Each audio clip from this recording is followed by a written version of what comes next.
sobriété, maître mot de cette rentrée politique. Sobriété. Sobriété. Sobriété. Ma sobriété, notre sobriété et j'espère celle de beaucoup de Français. On doit rentrer collectivement dans une logique de sobriété. Et oui, la sobriété. C'est la sobriété volontaire. Une sobriété choisie. La sobriété heureuse. La sobriété, elle est partout en ce moment, c'est une vague de sobriété. C'est un véritable tsunami. C'est surprenant parce que pendant très longtemps, c'était un mot proscrit. Pas proscrit pour le pacte civique, puisque quand on a lancé cette démarche, ce mouvement en 2011, on avait fait de la sobriété une des valeurs cardinales de la transformation nécessaire de nos sociétés. Simplement, la sobriété, c'est quoi? Il faut la définir, et c'est pas si simple. Je pense que chacun a sa définition de la sobriété. Ce que je constate, c'est que beaucoup de gens appliquent déjà la sobriété, ce sont les pauvres. Les pauvres pratiquent la sobriété depuis très longtemps. La sobriété, c'est l'inverse de l'hubris, c'est-à-dire de la démesure.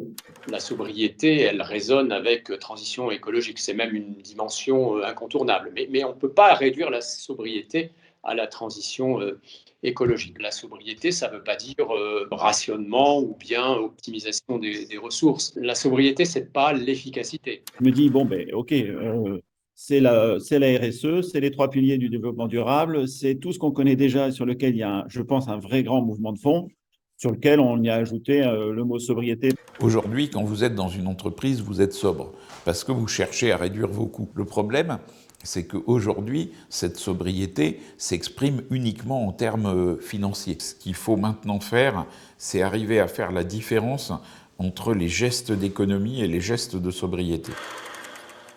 Jean-Baptiste, première.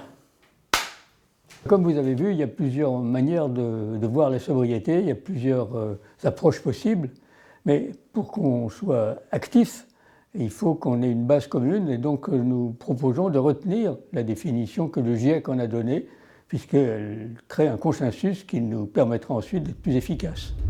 La sobriété n'est pas un concept nouveau, on retrouve cela dans la Grèce antique et dans toutes les anciennes civilisations. Seulement, il n'y avait pas de définition claire de la sobriété. On a quand même mis 4 ans. Nous étions nombreux, nous avons eu beaucoup de réunions pour nous mettre d'accord, pour qu'on arrive à ce qu'entre nous, on soit tous satisfaits de la formulation qu'on a réussi à introduire dans le rapport du GIEC. Alors,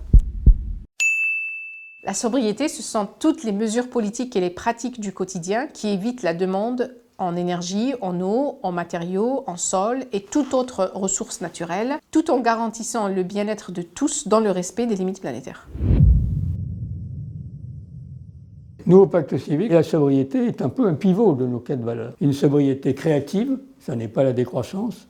Une sobriété juste, elle ne doit pas peser sur ceux qui ont des difficultés de fin de mois.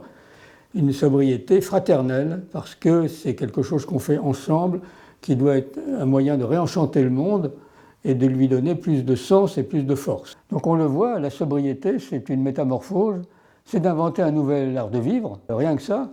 Et donc il faut maintenant voir comment faire et savoir où nous en sommes par rapport à cette nécessité impérieuse. Eh bien, à cet effet, nous avons fait 2 sondages, l'un pour interroger les citoyens, l'autre pour regarder ce qui se passe dans les entreprises. Ce qu'on a retenu de ce sondage, c'est que pour les 3/4 des répondants, la sobriété, c'est quelque chose qui leur est familier.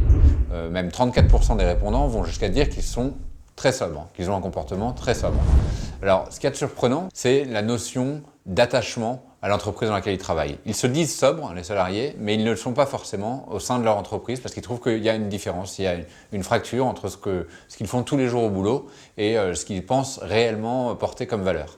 Il faut réconcilier ça, et il faut réconcilier ça en déconstruisant les préjugés autour de la sobriété. Les freins à la sobriété dans l'entreprise sont assez nombreux. On ne sait pas comment faire, on ne sait pas si ça va être bien perçu par ma direction, on n'est pas certain d'avoir les moyens de mettre en place des comportements dits sobres. Aujourd'hui, pour que la société se transforme, on a besoin d'outils, on a besoin de pédagogie, notamment en entreprise, savoir comment est-ce qu'on peut faire, comment est-ce qu'on peut l'inscrire dans son modèle de société.